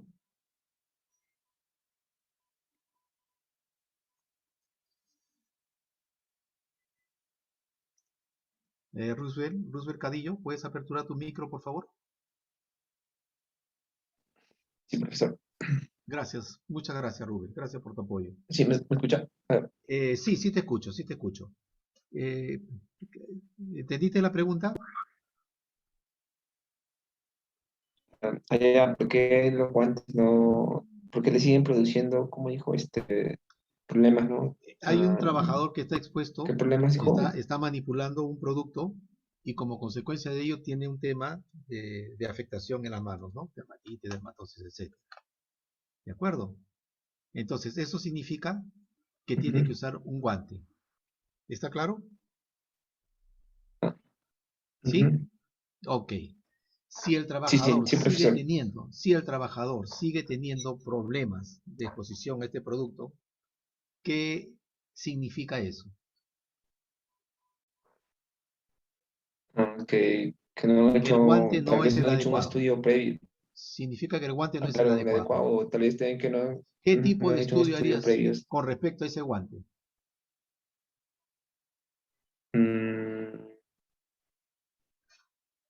Con respecto al trabajo, porque tal vez la excepción de repente sea él nomás y no todos los trabajadores. Para él sería especial tal vez. Ok, Y seguramente que en el guante haya que hacer posiblemente una evaluación de campo, donde permita ver las características de resistencia física, resistencia química y el aspecto así, ergonómico. ¿De acuerdo? sí, Entonces, sí, ¿eso profesor. qué cosa va a permitir? Establecer el equipo de protección de manos más adecuado. Ujú. y seguramente nosotros podemos revisar incluso, no le estoy haciendo propaganda, pero es que es lo que he visto. Por ejemplo, Edmond, si ustedes bajan de internet, Edmond indica, de acuerdo a no solamente confección del guante, sino las características de material que se usa en la confección, te dice en qué condiciones la protección es buena, es excelente, o es mala, o es deficiente, en función a los productos con los que tiene contacto el trabajador. También te permite aspectos de que si hay guantes equivalentes, te indica la vida útil de estos equipos. Entonces no solamente te permite hacer una evaluación técnica, sino también económica. Porque indudablemente esta protección también significa un costo importante en los guantes. Pero seguramente que en el tiempo permite a la organización tener un mejor manejo. No solamente por la protección, sino porque los trabajadores van a usar el equipo, que es lo adecuado. Entonces eso va por el tema de dotación, los requerimientos, cumplir los requerimientos de protección. La segunda fase está referida justamente a la selección. ¿Y esto cómo se hace? Con la primera etapa, que es la dotación, se pueden elaborar las especificaciones técnicas. Entonces, en una licitación de guantes, lo que se entrega es la licitación técnica, las especificaciones técnicas. Esto permite que lleguen a la organización diferentes tipos de guantes que cumplen esas especificaciones. Y aquí nuevamente le permite al área encargada determinar cuál es el equipo, cuál es el guante, en este caso estamos hablando del guante, que reúne las condiciones necesarias con respecto a la protección del trabajador expuesto. Entonces la primera etapa es dotación, la otra etapa es selección, y la etapa que viene, algunas organizaciones lo manejan como uso, conservación y mantenimiento. La cuarta etapa es la supervisión, que está referida justamente a las inspecciones de uso de EPP. Y es a través de estas inspecciones que permite hacer una mejor determinación. Ya en campo, bien del trabajo. Y la última etapa es la etapa de control. ¿Por qué le llaman control? Sí, escucho. Es una consulta. En la parte que menciona de la inspección de los EPP, ¿es ver que el trabajador esté utilizando o es acercarme al trabajador y preguntarle si se siente protegido o quizás la comodidad? Cuando mencionan la parte de la inspección. Sí, mencionaba lo siguiente, mencionaba que algunas organizaciones, por ejemplo, en etapa de dotación, hacen las evaluaciones de campo. Entonces, entregan un formato con las diferentes características, no solamente del trabajo, sino también de manipuleo y también considerado el tiempo de deterioro del equipo. Todos estos parámetros permite poder entender qué características debe tener el guante y en su elaboración, de qué material debe estar fabricado. Eso sería durante su evaluación. Perdón. Claro. Eso sería durante su evaluación. Esa es la primera etapa, es para la etapa de dotación. Pero también en la supervisión, en las inspecciones, permite también seguir haciendo una mejor determinación. Porque ahí es la consulta de si el trabajador, ¿por qué no está usando el equipo? O si el equipo que está usando, por ejemplo, tiene algún deterioro. Y esto es porque no a mí sí me ha pasado, por ejemplo, esto, que sí me he acercado a veces un trabajador y por el tema del calzado de seguridad, bueno, es que me decían eso, que, por ejemplo, tienen lo que es el pie plano, por ejemplo, ¿no? Y que les genera incomodidad. Sí me ha pasado el tipo de casos que, ¿no? Eso es, por ejemplo, como ellos utilizan estocas, manipulan eso y cuando ellos sí deben usar su calzado y si no usan, uno se acerca a ellos, no, dicen no, que deben usarlo, pero a veces me dicen ese tema, ¿no? Más que todo, a veces que por el tema también de esto, a veces que no por sus tallas, también mencionan ellos que a veces les genera molestia, ¿no? Molestia, pues, y tengo el pie plano, no sé si será verdad o mentira, pero a veces sí me dicen eso. No, sí es importante justamente tener ese conocimiento. Tú has mencionado algo que es bastante relevante. Te has referido, por ejemplo, que hay trabajadores que tienen pie plano. También hay trabajadores que tienen el pie valgo. Hay trabajadores que tienen el empeine alto. hay trabajadores que tienen los dedos montados. ¿Por qué es importante? Porque si el calzado es de seguridad, pues es indudable que la puntera de acero también hay que trabajar en ese sentido. ¿Por qué? Porque la puntera de acero también tiene tallas. Si son punteras reforzadas, de igual manera. Si son punteras también que son confeccionadas y dando las recetas como son las plastificadas, porque las hay, todos estos aspectos tienen que ser evaluados. Y lo que se busca es que el trabajador tenga esa comodidad. Lo más cómodo que debe, o sea, para nosotros es el calzado, porque nosotros nos transportamos para cualquier lugar. El tema que estás mencionando fue importante, por ejemplo, cuando tuve oportunidad de estar en Tomateros en el 87, porque el médico, traumatólogo de profesión, tenía especialización en ortopedia. Y ahí tú te bañas a primera hora y a las 6 de la mañana ya estás con tu calzado de seguridad. Y tu jornada termina a las 6 de la tarde aproximadamente, donde nuevamente te duchas, etcétera, etcétera. Entonces son 12 horas las que estás con tu calzado de seguridad. Y todas estas, ahora, la confección del botín de seguridad también, el cuero tiene una especificación. En Itintec hay una norma que habla que el cuero tiene que ser box calf y también tiene un espesor. La confección en lo que es la capellada, en lo que son las costuras, si incluso los hilos de construcción, de confección de calzado tiene 3 hebras, y algunos incluso, como en el caso de hidrocarburos, tienen un tratamiento. ¿Por qué? Porque el crudo, si estamos hablando de la selva o si estamos hablando de gasolina, diésel, etcétera, en una refinería, pues también afecta el calzado. O si estamos hablando en una cervecería, en la zona de envasado, donde se trabaja con piso mojado, porque durante toda la jornada se aplica el agua. ¿Por qué? Porque hay rotura de botellas, etcétera, etcétera, ¿no? Entonces, no solamente es el producto, sino también son las esquirlas. Por eso es que el piso, y también por un tema importante de sanitización y cuidado, es parte del proceso. Bueno, todas estas características hacen justamente que se tenga que ver de manera importante lo que es la dotación, lo que es el requerimiento, para que tú puedas hacer una buena selección. Y aquí tiene importancia, por ejemplo, el tema, en este caso, de los problemas que puedan tener los trabajadores, ¿no? Igual podría comentarles en algún momento en nuestro Perú, por ejemplo, en la planta Callao, que es donde yo inicio mis labores, en los 80s, ahí había un tema importante con la suela, que se deformaba, la suela de heavy en contacto con aceites y grasas. El calzado a la semana ya se había deformado. Entonces ahí es donde se introduce la variable de que la planta tiene que ser de neopreno. Pero dentro de la construcción del calzado está lo que se llama la falsa, la entresuela y la suela. En tiempos de antaño se manejaba un pegamento en caliente. Hoy en día se manejan los calzados vulcanizados. Entonces, todos estos aspectos son los que tenemos que tener en consideración cuando justamente veamos el tema de equipos de protección personal. ¿Y por qué les menciono esto? Porque justamente uno de los elementos importantes, permítanme por favor,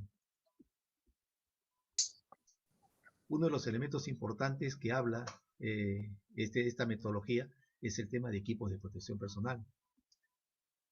Y ustedes pueden ver que dentro del control de la administración entre los elementos del programa, el elemento 11 está referido justamente a equipos de protección personal. También incluyendo también los de protección colectiva, ¿no? Entonces quiere decir que en nuestro programa necesariamente tenemos que darle una atención especial a este tema de EPP. Realmente la atención es especial para los 20 elementos. Pero un poco quería indicarles lo que tú estás mencionando en estos momentos, ¿no? ¿Eso aclara lo que estamos conversando? ¿Hay algún tema, por favor? Profesor, le indico por decir que referente al tema del equipo de protección personal, muchas veces se toma la talla estándar, ¿no? Como por decir en los guantes de seguridad o guantes de badana o cualquier tipo de guantes en realidad. Entonces, las empresas dicen, ya este tipo de guantes es el adecuado. ¿no? Por ahí imaginemos un guantes de látex. Toman hay talla small, mediano L, ya mediano para todos, o L para los más largos, para los más altos. Pero esa es una talla estándar, o sea, tampoco se le puede, o sea, no es como que uno va a la empresa y dice, no es que la empresa agarre y haga un diseño así que un percentil 95, por decir, necesitamos guantes de tal tamaño, ¿no? Para que cubra a tantas personas. En la realidad, a veces no hacen eso, o sea, compran por comprar y dicen que están protegiendo, pero no tienen en cuenta muchas veces las características de las personas, ¿no? Eso ha pasado también, justo el día que fui a un monitoreo, veía que un trabajador caminaba extraño, pues, cojeando, y le pregunto si tenía alguna molestia musculoesquelética o dolencia en su pie, y me decía que no, era por el zapato, o sea, le habían dado talla 41, creo, y él es 40, y le dije, entonces, ¿por qué no has pedido 40? No, sí hay 40, pero me queda muy pequeño. Y el 41 me queda muy grande. Entonces le meto un papel higiénico y me pongo o sea, le meto una plantilla y un papel higiénico. Y por eso caminaba así, ¿no? Y, o sea, igual la empresa sabe, pero como que ya lo tiene ahí mapeado como que tiene su EPP. Una cosa así, ¿no? Para más o menos darnos cuenta a veces de la realidad de algunas empresas. Sí, lo que ocurre aquí es que siempre es bueno el comentario técnico de parte del área de seguridad. El comentario técnico. ¿Por qué les digo esto? Ocurrió en una planta donde el trabajador le dieron un guante large, su talla medio. Realmente, ya ejecutando el trabajo, comete un acto inseguro, es cierto. O sea, se empieza a agarrar una volante donde incluso es un punto de atrapamiento. Como él tenía así en términos creo, le sobraba el guante, tuvo que meter más la mano. Y al meter más la mano, el guante fue atrapado por esta volante. Y al, al jalarle la mano, eh, justamente el dedo medio tuvo una amputación de la falange distal, ¿no? Entonces, aquí es un tema importante, ¿no? Porque la empresa le entregó a un trabajador un equipo de protección personal que incluso es de uso obligatorio, y así lo dice el mapa de riesgo, y así lo dice el IPER, y porque estaba especificado en el IPER, identificando claramente no EPP, sino cuál es el EPP. Lentes, guantes, protector auditivo, e incluso cuando ponía lentes, era la especificación, la codificación, etcétera. Entonces, aquí en lugar de darle un equipo de protección personal, al trabajador se le entregó un riesgo, a pesar de que pudo haber cometido, como estoy seguro, el hecho de meter la mano en parte de la máquina donde no debió hacerlo. Pero la necesidad en ese momento él vio necesario sacar algo que podía obstaculizar el giro de esta volante. Entonces, es un tema importante, es esto que estamos hablando de la dotación, ¿no? O sea, nada justifica entregarle algo a un trabajador que en lugar de ser su protección por exposición, más bien sea una condición de riesgo. Y por eso mencionaba el tema incluso de las especificaciones técnicas. Y es cierto lo del percentil, porque incluso hay trabajadores que tienen los dedos más gruesos que otras personas, que otros trabajadores. Bueno, todo esto tiene que verse, ¿no? Tiene que verse necesariamente, y más aún cuando se trata de una dotación que es parte de la protección que la organización da al trabajador. No sé si eso aclara estos aspectos. ¿Alguna Sí, pregunta? profesor. Por eso hablaba de estas etapas que justamente hablan de lo que es la dotación, donde está la evaluación de campo, ¿no? Y esta evaluación de campo es importante porque los trabajadores ya participan. Miren, años 80, por ejemplo, en Talara, había una planta que era solventes. y en esta planta había un tema importante de deterioro del calzado. Y, por ejemplo, en ese momento hubo un tema importante con respecto a un proveedor que él solicitó que le entregaran crudo. ¿Para qué? Petróleo crudo. ¿Por qué? Porque él empezó a hacer unas evaluaciones de pegamento de calzado. Y logró un pegamento bastante bueno para esas características de trabajo, ¿no? Entonces lo que le quiero mencionar es que incluso hay un aprendizaje también de parte de los proveedores. Es un desarrollo importante, ¿no? que se maneja al respecto. Y se convierten en aliados estratégicos. ¿Algún comentario, por favor? ¿Está claro, Anthony? Sí, profesor. Entonces, Sí. Con respecto Sí, a la evaluación, profesor, porque yo también he hecho la evaluación de PP una vez de guantes. Obviamente que no voy a quizás a cubrir el 100%, ¿no? Que se me digan que sí son buenos, son los adecuados, ¿no? Siempre quizás habrá un porcentaje que diga quizás no, bueno, para mí no es, quizás es malo, me es incómodo quizás, ¿no? Siempre va quizás un porcentaje, porque sí me ha pasado a mí que siempre, cuando he hecho, he llegado a un 50-50, más o menos, de los trabajadores, cuando hice la evaluación, por ejemplo, de los guantes. En esos casos, profesor, por ejemplo, si yo tengo unos 20 trabajadores y veo que 5 trabajadores, ¿sabes? Que a ellos no me salen, no, que no les ha gustado, más que todo por la incomodidad, ¿no? Más que todo por la incomodidad.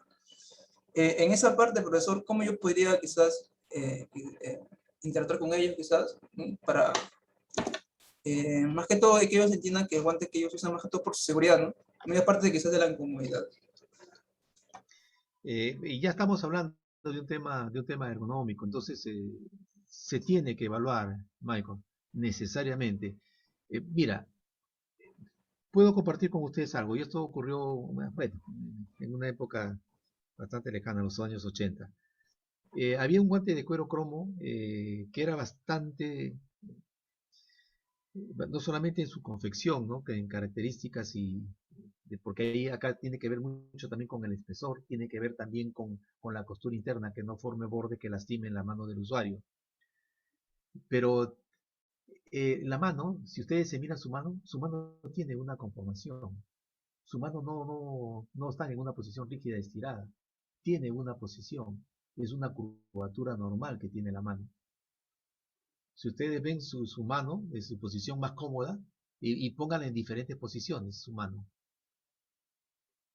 Traten de estirar los dedos lo más que puedan, y Siempre se está van a dar doblada. cuenta de que, claro, por eso es que la mano tiene una conformación, o sea, tiene una curvatura. Entonces el guante necesariamente tiene que tener esta curvatura. ¿Eso qué significa? Que depende del corte del guante. Estamos hablando de guante de cuero cromo, ¿eh? Entonces tiene que ver mucho con el corte y con la costura.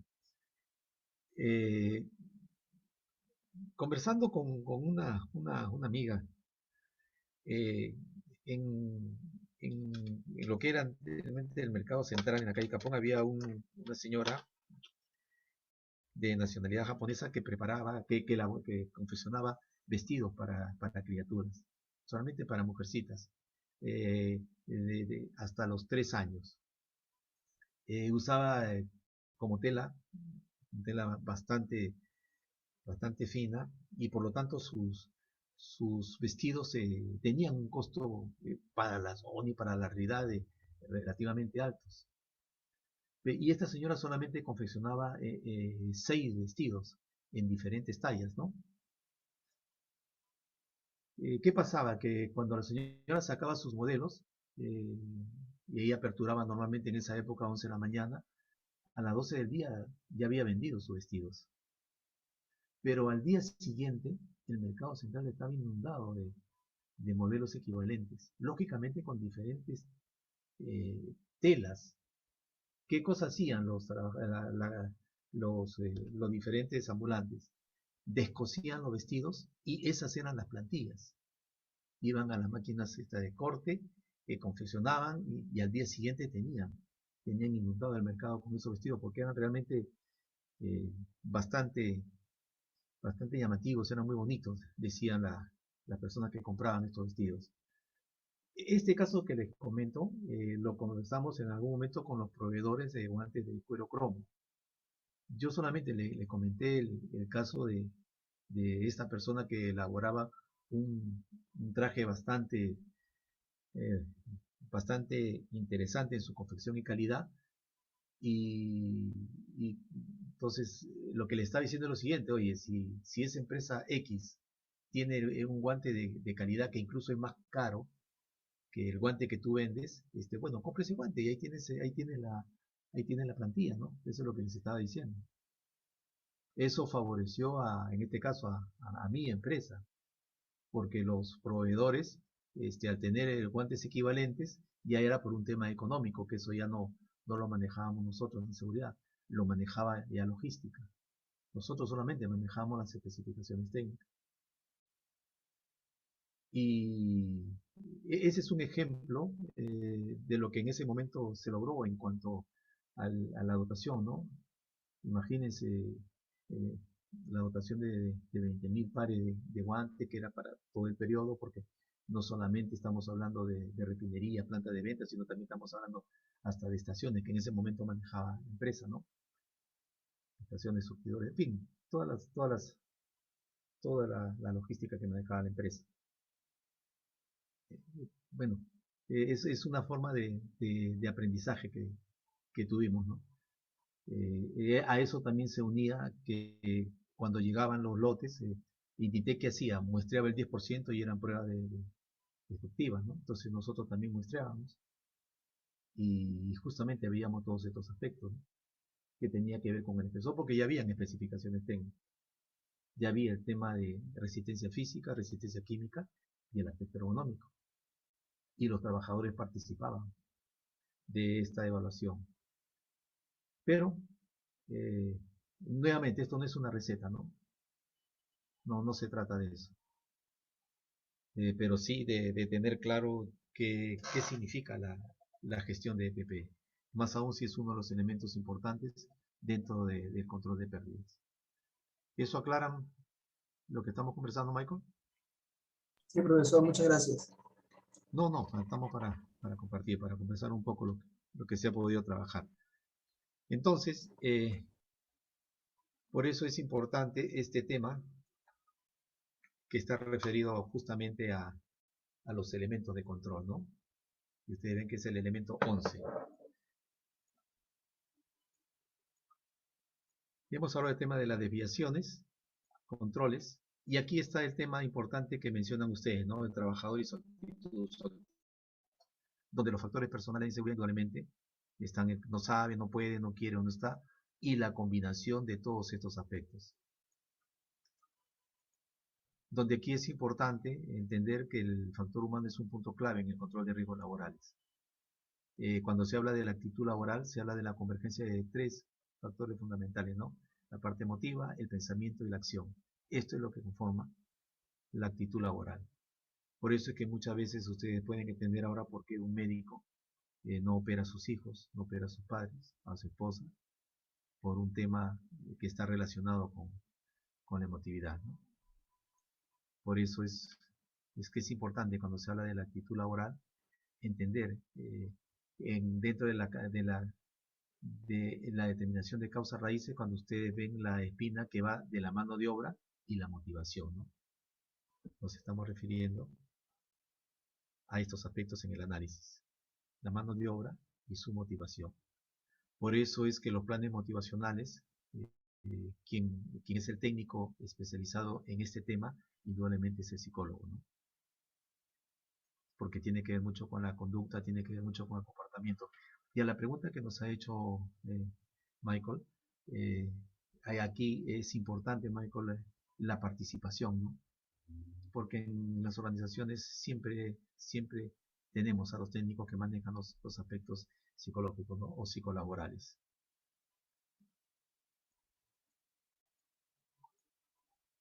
¿Hasta ahí? ¿Estamos claros? Sí, profesor. Sí, profesor, hay un aporte, si se va a querer atacar, por decir, a la motivación del trabajador, de la experiencia que tengo, va desde la cabeza, ¿no? Desde el gerente general hasta abajo. No, por decir, el trabajador no se va a sentir, O sea, no va a sentir la necesidad de ponerse al menos sus equipos de protección personal, por decir, una planta, si es que no sé, el supervisor o el gerente general ingresa con su camisa y sin su casco, ¿no? O sea, no va de la mano ahí. Tiene que ser desde arriba hacia abajo, creo. No sé si es así o es de abajo hacia arriba. Creo que es de Eh, arriba hacia abajo, me parece. Eso es un tema bastante controversial. Mira, hay opiniones, ¿no? Yo estoy de acuerdo en ello, ¿no? Que el equipo de protección personal no es de uso obligatorio. O sea, no es obligatorio, es un derecho. Y para que pueda ser aplicado como un derecho por una persona es por convicción, por convencimiento. Eh, y les doy un ejemplo. Esto lo pude ver cuando ingresé a una empresa cervecera. El segundo día que estaba en inducción, tuve la oportunidad de hacer un recorrido por el área de pasado. La primera área, el primer proceso es elaboración, cómo se elabora la cerveza. El otro proceso importante, macroproceso, es cómo se envasa. Y cómo se envasa y cómo se almacena.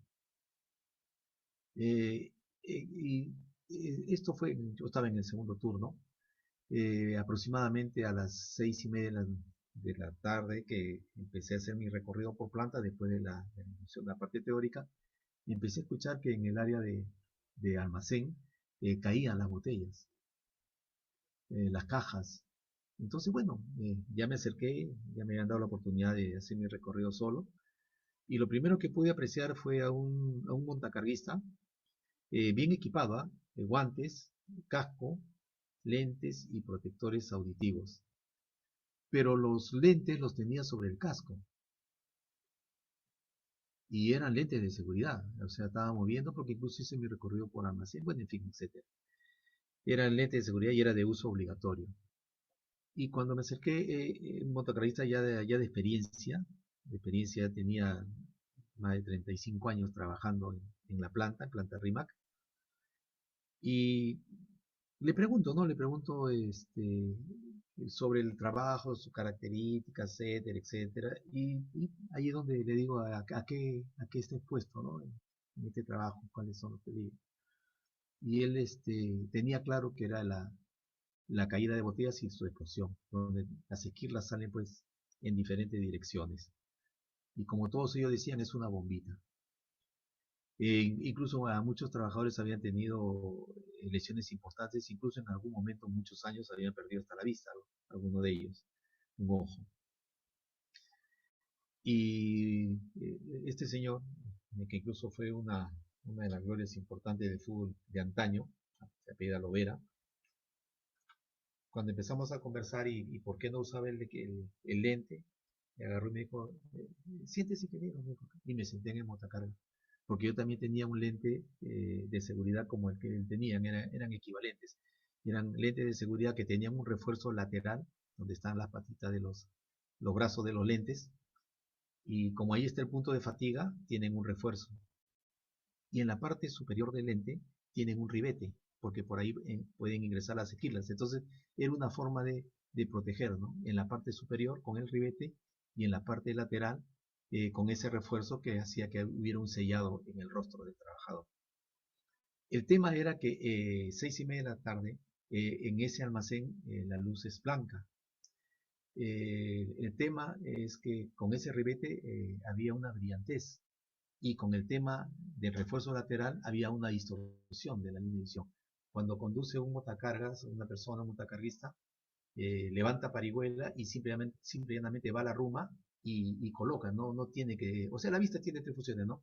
Adaptación, acomodación y agudeza visual. O sea, no es necesario todo este tema de trabajo con la vista, ¿no? Porque se trabaja mucho con el fondo de visión cuando uno conduce un vehículo.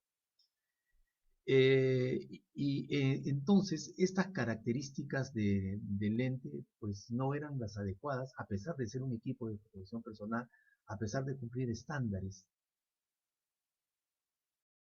no era lo adecuado, cumplían las normas ANSI, estos lentes, incluso viene ahí estampada la norma. Permitió que empecemos a observar, por ejemplo, que los mismos lentes usaban, por ejemplo, los trabajadores que estaban en Molinos. Y ahí el tema más importante es el polvo de Malta. Y de todas maneras habían trabajadores que tenían contacto con este polvo y bueno, les irritaba la vista. Entonces, ¿eso qué significaba? Que se estaba exigiendo el uso de equipos que no eran los adecuados. Esto permitió que, por ejemplo, se cambiara el modelo de los lentes en el área de elaboración de molinos específicamente. Se empezó a utilizar unos lentes los tipo nadadores que van hermetizados al globo ocular. Entonces fue una forma de controlar la exposición ahí. Para las personas que trabajaban en montacargas, se cambió incluso el lente de seguridad. Y también para los trabajadores del segundo turno, se usó una tonalidad que es una tonalidad amarillenta ámbar, que en contacto con la luz blanca hay una sensación óptica de mayor cantidad de iluminación. Y no es así, ¿no? Sino simplemente es por ese contacto, ¿no? de refracción. Pero en fin, nuevamente, de lo que les estoy diciendo es justamente de estas evaluaciones de campo. Y estamos hablando de un elemento donde hay que hablar de gestión. Por eso, tener claro lo que es la dotación, lo que es la selección, lo que es el uso, conservación y mantenimiento, lo que es la supervisión de uso y finalmente el control. El control es un documento. Está mi nombre, están todos los equipos que entrega la organización y ahí está detallado qué equipo me entrega, cuándo me lo entregaron.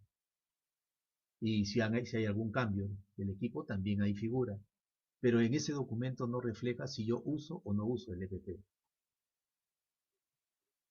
Entonces, y a mí Sunafil, por ejemplo, en una organización, ¿qué cosa es lo que pide? Pide el control del uso. Y el control del uso es esta tarjeta. En fin, el tema entonces no va solamente por gestionar documentos, ¿no? Sino por gestionar el riesgo. ¿Eso está claro? Por favor. ¿Los escucho? ¿Algún comentario? Sí, profesor, todo claro. Sí, Ok, profesor, bien. clarísimo. Ok. Miren, este tema de investigación de accidentes, ya tienen el libro, ya tienen ustedes el libro de liderazgo práctico en el control de pérdidas. Ya está.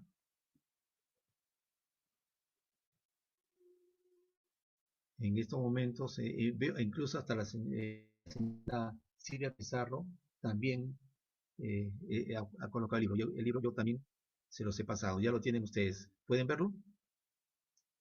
Solamente bájenlo. Bájenlo, guárdenlo, es una herramienta excelente. Y aquí van a ver la técnica del análisis sistemático de causas, el TASC. También hay un tema específico de investigación. Por favor, léanlo. Y en la próxima reunión que vamos a tener, vamos a tocar ese tema con un ejemplo práctico. Y específicamente de lo que se trata, de lo que ustedes están viendo acá. De hacer una determinación del accidente y a través de la determinación de las causas inmediatas, actos o condiciones, factores personales o factores de trabajo como causas básicas, y eso nos debe permitir encontrar la causa raíz. ¿Está claro? También hay un tema que por favor deben ustedes ya trabajarlo. Seguramente con Javier deben haberlo tocado, el famoso código legal de Hammurabi, ¿no? Ojo por ojo, diente por diente, pero lo importante aquí, lo que queremos resaltar es lo siguiente, de que ustedes tienen que hacer un mapa mental con respecto al Reglamento Nacional de Edificaciones, un mapa mental con respecto al Código de Seguridad Humana, el NFPA 101, también está en internet, ¿de acuerdo? Este código de seguridad, que acá les da a permitir a ustedes incluso establecer lo que se llaman las inspecciones planeadas, porque vamos a saber qué es lo que vamos a observar y qué condiciones son las que debe cumplir una organización. ¿De acuerdo? Entonces, que está claro que si bien es cierto la seguridad y responsabilidad de cada uno, tener también claro que es tarea de todos, ¿no? El principio de gestión en la integración de los trabajadores a través de las sinergias del trabajo en equipo, cada uno de los miembros de una organización tiene un rol. El rol establece funciones y responsabilidades. Es como tener un rompecabezas donde cada uno es una ficha.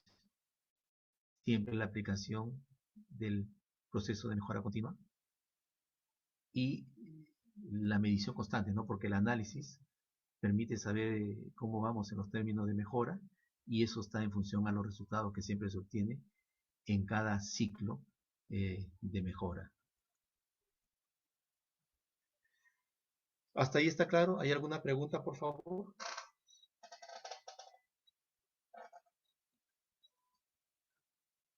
Entonces, para la siguiente clase, agradeceré que lean el libro en la parte de investigación de accidentes y cualquier consulta que ustedes tengan para hacerlo más dinámico. Vamos a plantear también un accidente y a partir de ahí vamos a estandarizar criterios. ¿Está claro? Por favor, ¿me pueden indicar si está comprendido el tema? Señorita Victoria. Sí, profesor, disculpe, no la escucho muy bien. Pero está claro lo que debemos tratar, lo que vamos a hacer.